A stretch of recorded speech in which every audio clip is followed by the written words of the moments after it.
Hi everyone, this is Remy, and this video is going to cover the Math 124 note outline for section 1.6, which is solving linear inequalities.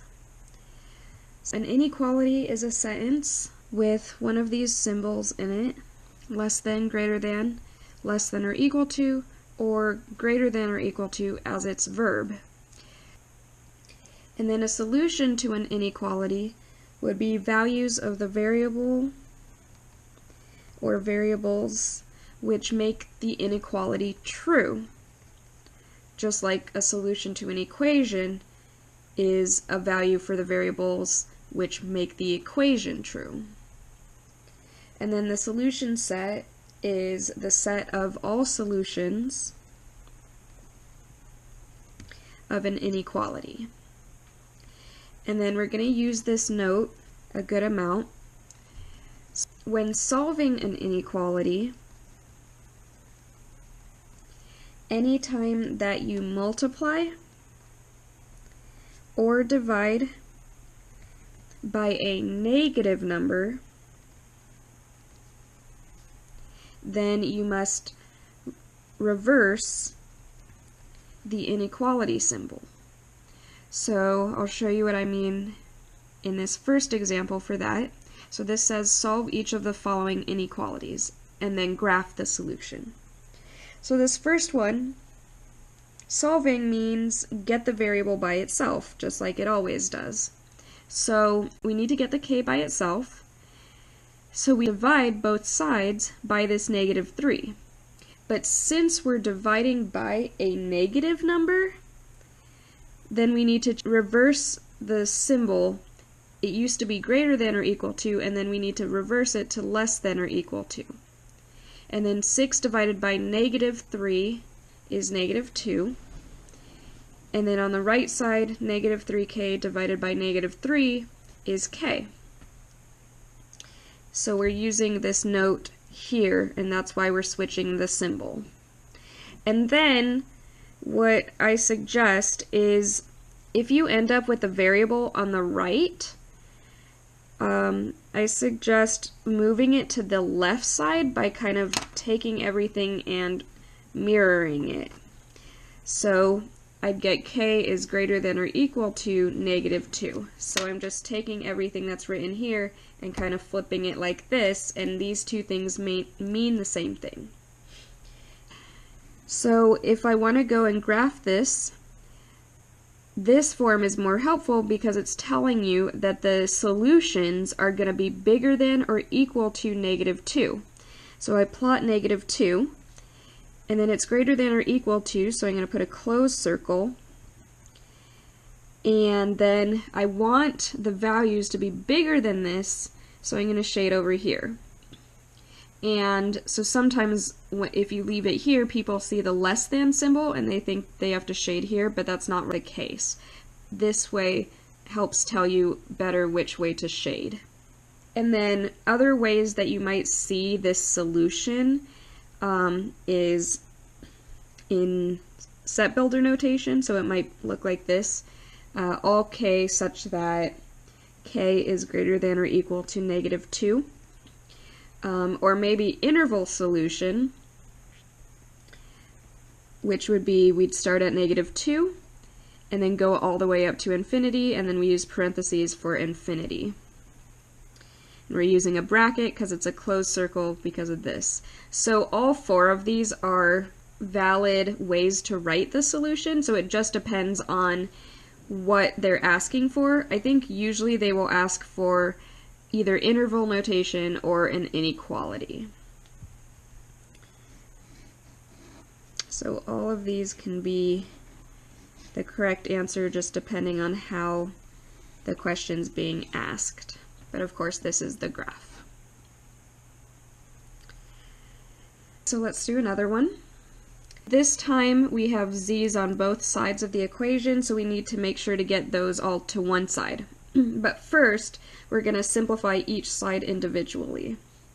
So over here, I have 5z plus 4 minus 2z. Well, 5z minus 2z is going to be 3z plus the 4 is less than, and then on the right side I have 1 minus 4z minus 6. Well, the 1 minus 6 is going to be negative 5, and then we still have the minus 4z.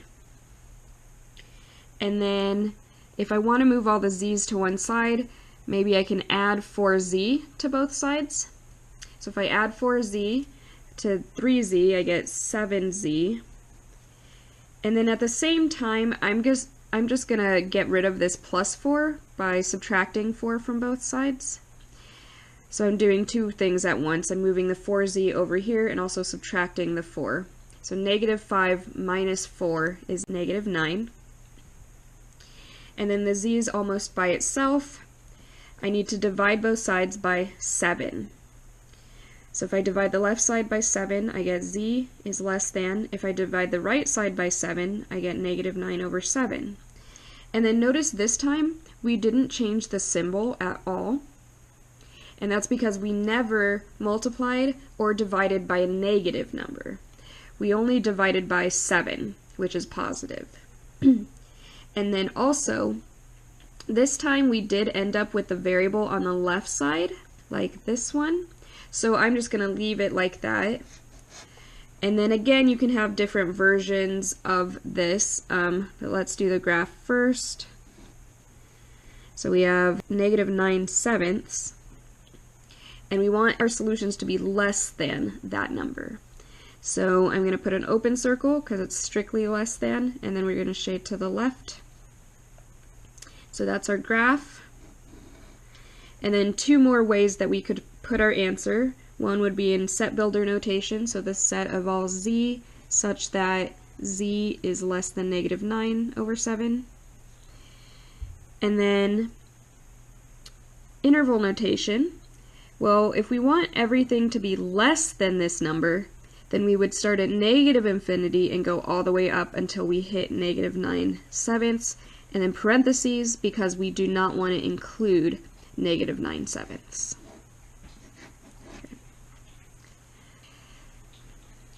Now, the next example is on finding the domain, which we've already done some of that, so this will be a little bit review of the domain.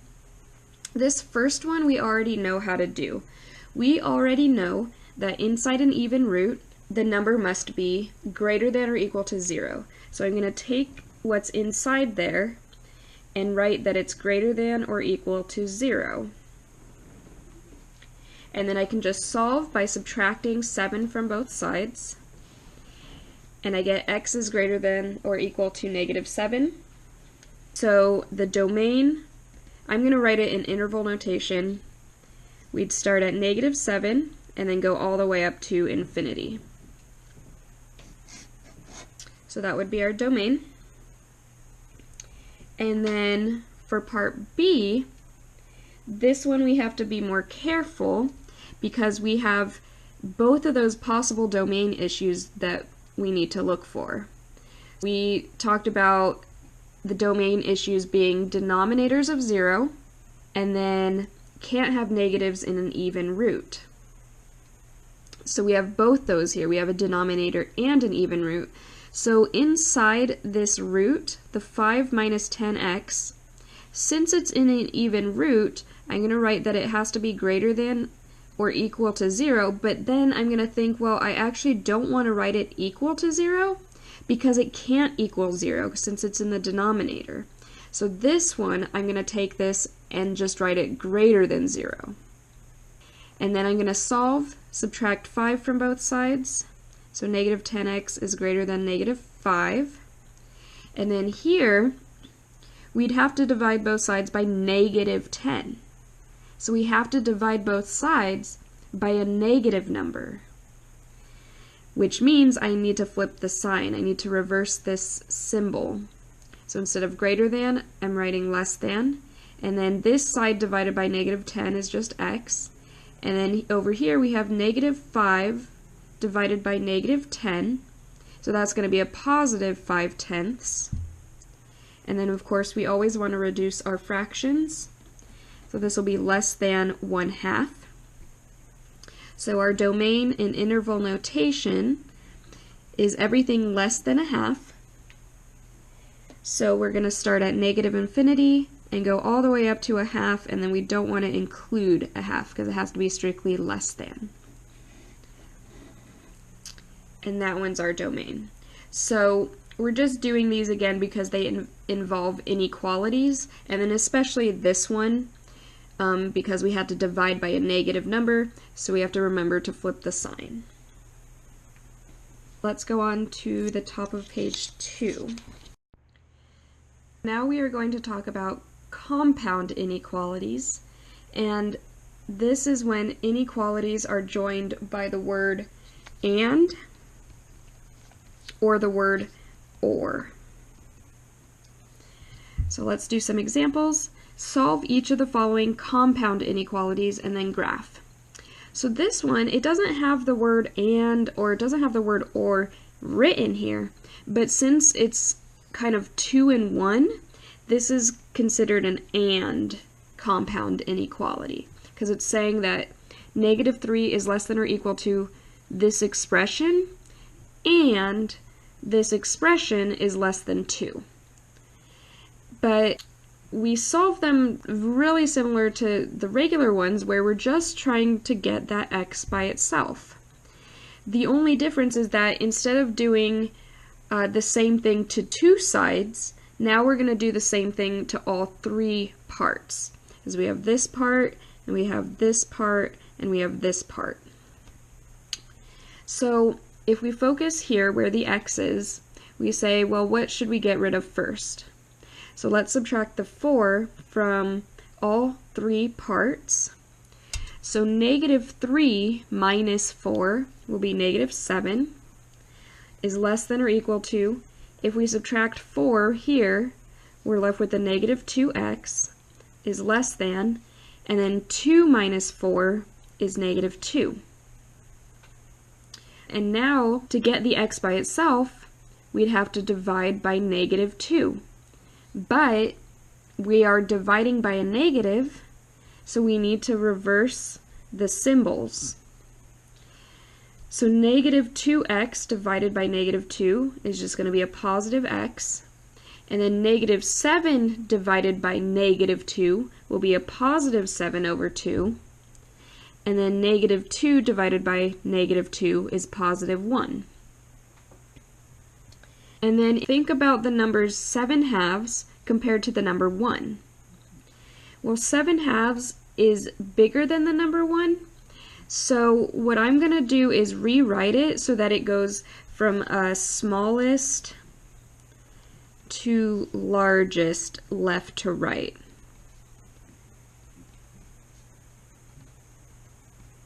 So I'm going to put the 1 first. So basically, kind of like I did earlier, I'm going to take everything and reverse it like a mirror. So I'm going to start with 1, and then this gets flipped, and then we have x, and then this gets flipped, and then 7/2. So normally, it's better to write things smallest to greatest, left to right, and then that also helps us graph, because we have to graph. Because of course on a number line, we always go least to greatest, left to right. So I'm going to put the 1 here and the 7/2 here, and then open, since it's less than. Over here we want closed circle, since it's less than or equal to, and then the values that we want for x are between these two, so we're going to shade in between.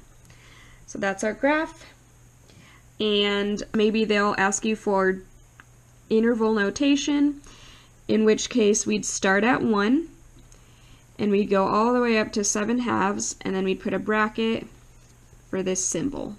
So once again, it just depends on what's the question asking for. So since this one didn't exactly say do it in interval notation, you wouldn't necessarily have to, but just in case they do, definitely want to show you all 3 ways that they could ask for it.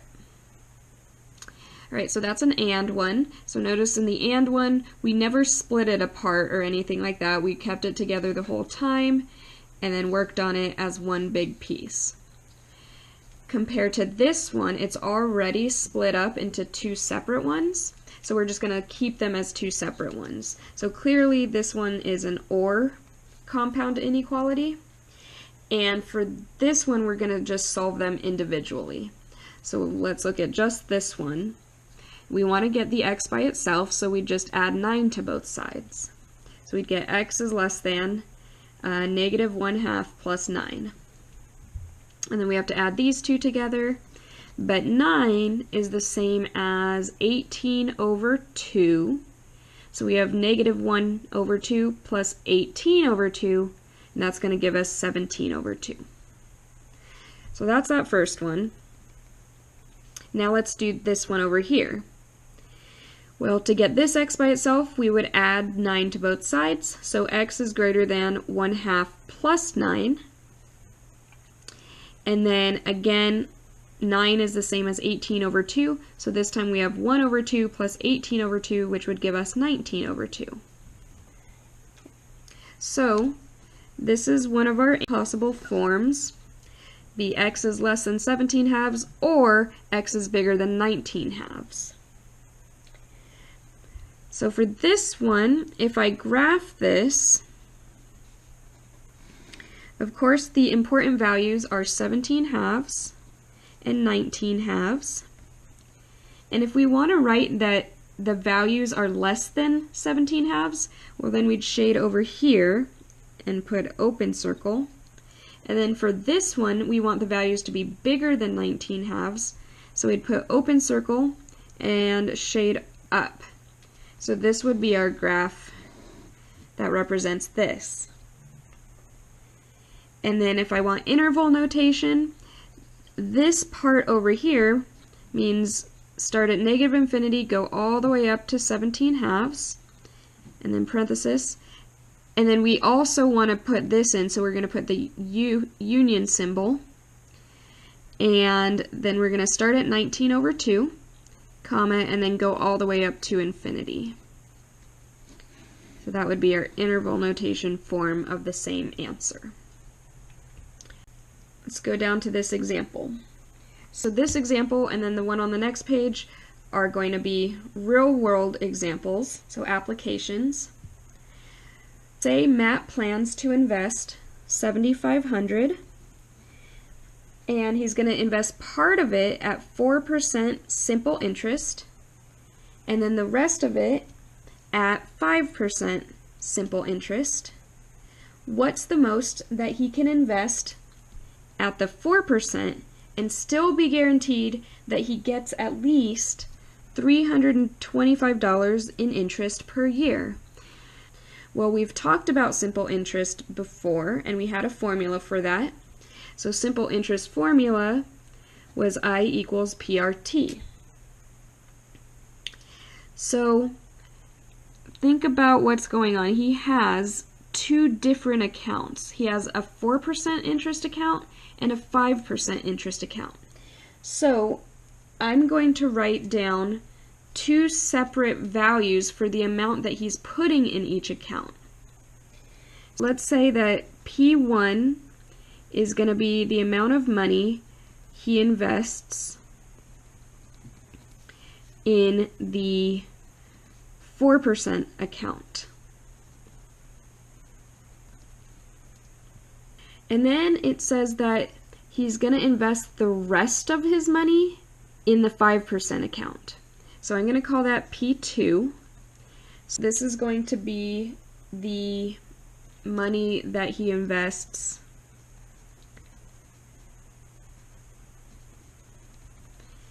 in the 5% account.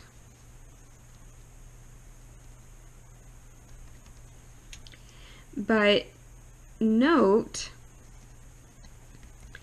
that since this is the rest of the money, this is going to be equal to the original $7,500 minus whatever he put in the 4% account, because this is what's going to be left over for him to put in that second account. And now we're going to figure out how much interest he's going to get from each of the two bank accounts. Okay. So let's say that the interest from the first bank account is P1 times R1 times T1. And then the interest that he puts in the second account is going to be P2 times R2 times T2. And then let's substitute everything that we know.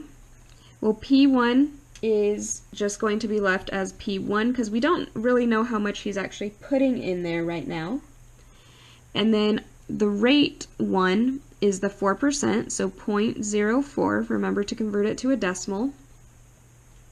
And then T1, it says he's doing this to get this much interest per year.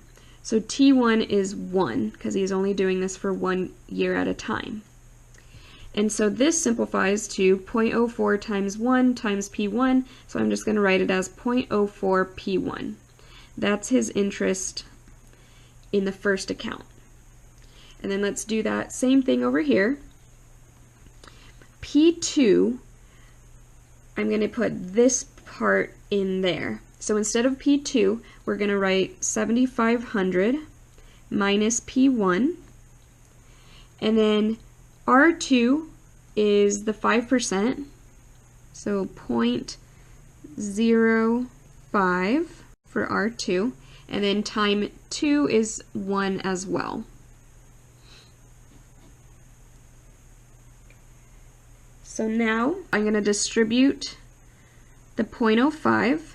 So if you multiply 7,500 times 0.05, you're going to get 375 minus 0.05 times P1.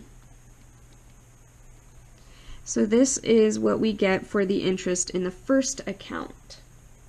Now let's think about what the question wants. We want to have at least $325 in interest per year. But he's getting interest from this account and he's also getting interest from this account. So what we want is for this first interest plus the other interest to be at least that much money. So that means we want it to be either bigger than or equal to that amount.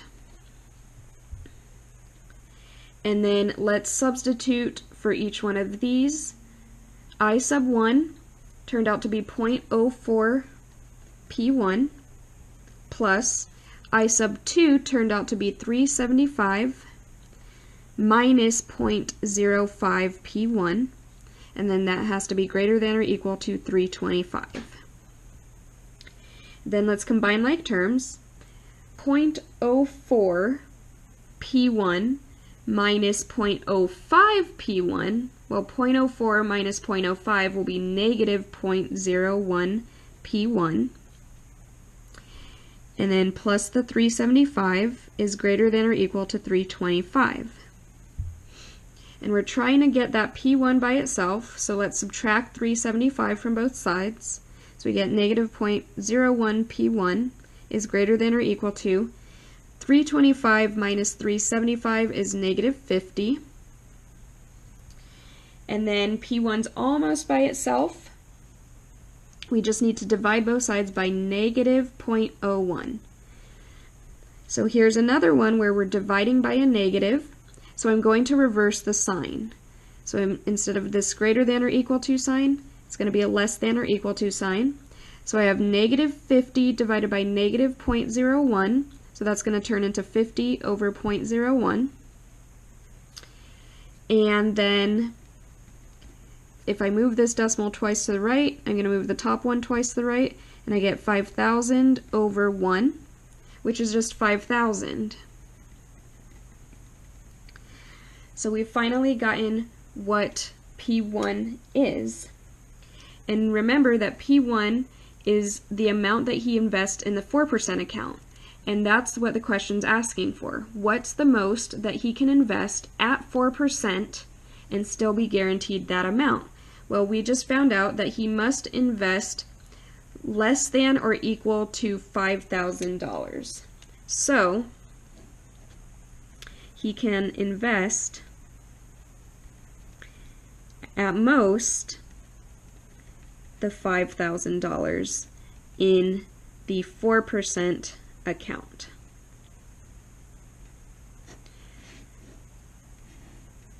So that's that example. So now let's go on to page 3, the last example.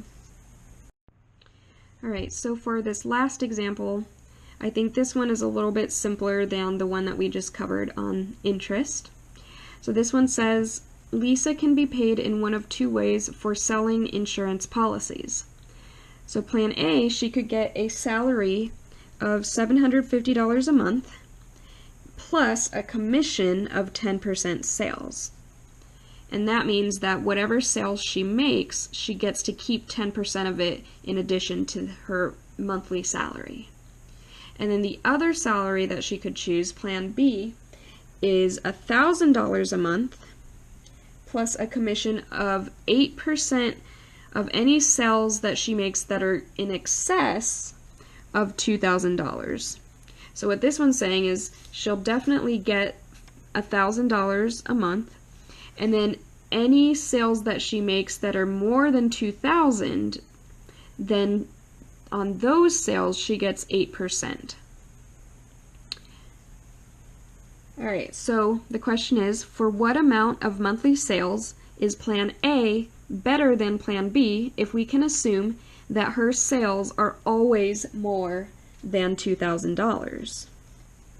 Okay. So let's write down what each plan looks like. So this is plan A. She's going to get $750 per month plus 10% of the sales that she makes. So 10% is 0.1 times, let's say, S. So S is going to be her sales. And then plan B is $1,000 per month plus 8%, so 0.08, of everything that she makes that's more than $2,000. So that means we need to take however much she made in sales and subtract $2,000 because that's what's going to be left for her to make that 8% commission on. So this is her monthly salary for plan A or for plan B.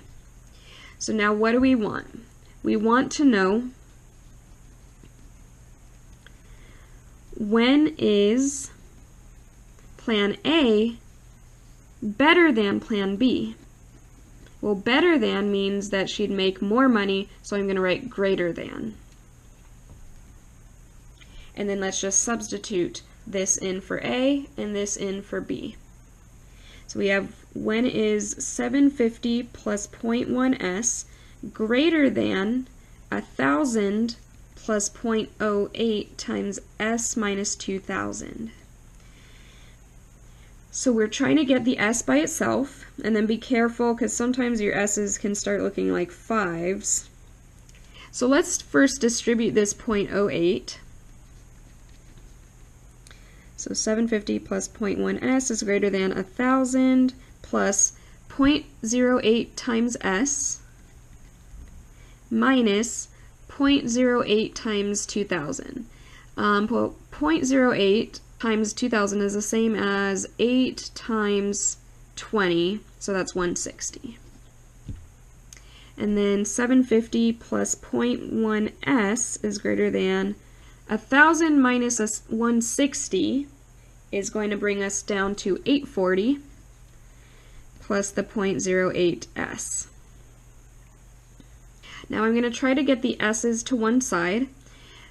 So here we have 0.1S, and then let's subtract the 0.08S. Well, 0.1 is like saying 0.10, so 0.10 minus 0.08 is 0.02S. So we're just subtracting this 0.08 from both sides, and then I'm also going to subtract the 750 from both sides at the same time. So this one's going to be gone. 840 minus 750 is 90. And then lastly, we just need to divide by 0.02. So S is greater than 90 over 0.02.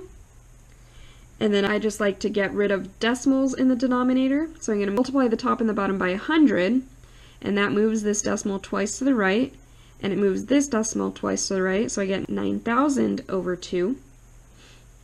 And that reduces to 4,500. So we've reached the amount of sales that she needs. She needs to make more than $4,500 in sales in order for Plan A to be better than Plan B. So for sales greater than $4,500, Plan A is better than Plan B.